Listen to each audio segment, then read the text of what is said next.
कियारा राजप्रासाद के अंदर एक गुप्त कमरा था, जहाँ कोई कभी नहीं जाता था।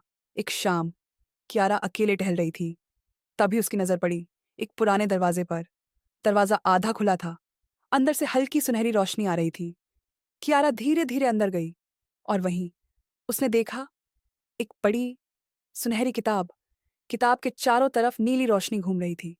कियारा ने काँपते हाथों से किताब को छुआ और अचानक किताब खुद ही खुल गई और भीतर से एक आवाज़ आई, "इस किताब में जो भी लिखोगी, वही सच हो जाएगा।" कियारा डर गई, लेकिन उसे गाँव के गरीब लोग याद आ गए। उसने कलम उठाई और लिखा, "गाँव के सभी गरीब लोग सुखी हो जाएँ।" तुरंत किताब चमक उठी।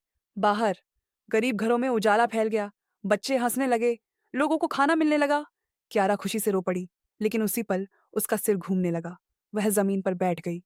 उसने महसूस किया उसने अपनी बचपन की एक याद खो दी थी। अगले दिन क्यारा फिर किताब के पास आई। इस बार उसने लिखा, "एक बीमार बच्चे को ठीक कर दो।" फिर वही रोशनी। बच्चा ठीक हो गया।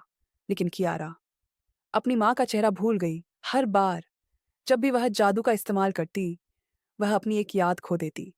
धीरे धीरे ऐसा समय आया जब वह आईने में खुद को पहचान नहीं पाई।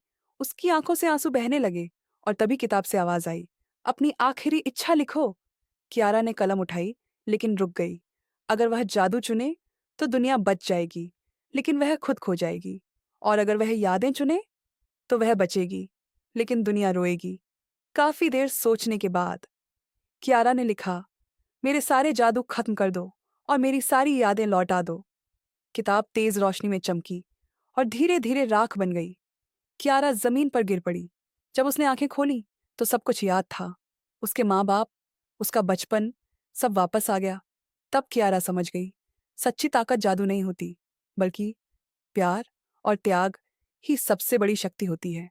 अगर आपको कियारा की ये कहानी पसंद आई और आप देखना चाहते हैं उसका अगला सफर, तो चैनल को सब्सक्राइब करना मत भूलिए, क्योंकि यहाँ रोज आएगी कियारा की एक नई कहानी।